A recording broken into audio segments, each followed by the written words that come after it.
फिर हमें बताया जाता है कि इसका नाम किरिया है और ये उबुयाशिकी का बेटा है और इसकी उम्र 8 साल है और अभी डेमन स्लेयर कॉर्प्स का करंट हेड भी यही है। अपने माँ बाप और दोनों बड़ी बहनों को खोने के बाद भी इसने एक भी आंसू नहीं बहाए क्योंकि इसके पास वक्त ही नहीं था, क्योंकि उबुयाशिकी के मरने के बाद ही ये लड़ाई शुरू हो गई तो इसके पास रोने का वक्त ही कहाँ मिला। डेमन स्लेयर का हेड होने के नाते ये सभी डेमन स्लेयर्स को out of the battle lead कर रहा है युशिरो की आंख वाले क्रोज की मदद से, और यही बात इसकी दोनों छोटी बहनों पर भी लागू होती है और इस वक्त यही तीनों डेमन स्लेयर को लीड कर रहे हैं। हमें इन दोनों का नाम भी बताया जाता है जो कि है कुइना और कनाता। आगे हमें बताया जाता है कि किरिया की 2 बड़ी बहनें भी थीं जिनका नाम था हिनाकी और निचिका, और ये दोनों बहनें अपनी माँ की तरह अपने फादर का साथ कभी नहीं छोड़ती थीं, जिस वजह से ये दोनों भी उसी ब्लास्ट में मारी गयी और किरिया डेमन स्लेयर का नया हेड बना। इसी के साथ सारी इंफॉर्मेशन खत्म होती है और हम वापस लड़ाई पर आते हैं जहाँ किरिया कहता है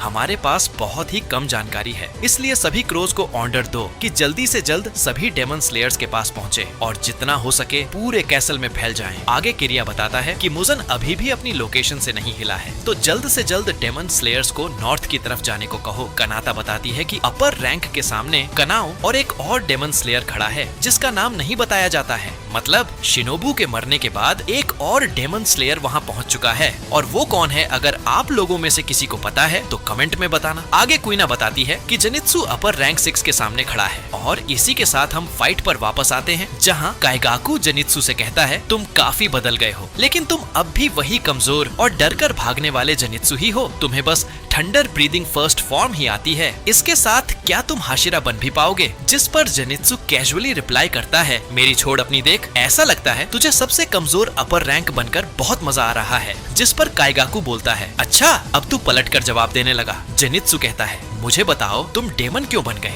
जो थंडर ब्रीदिंग को मास्टर करने की कगार पर था वो एक डेमन क्यों बन गया? आगे जेनित्सु गुस्से में चिल्लाते हुए कहता है क्या तुम्हें पता है ग्रैंडपा ने खुद को मार लिया क्योंकि उनका डिसाइपल एक डेमन बन गया। आगे हमें बताया जाता है कि यही वजह थी कि जेनित्सु इतना सीरियस हो गया था क्योंकि उनके ग्रैंडपा थंडर हाशिरा ने सेप्पुकु कर लिया था।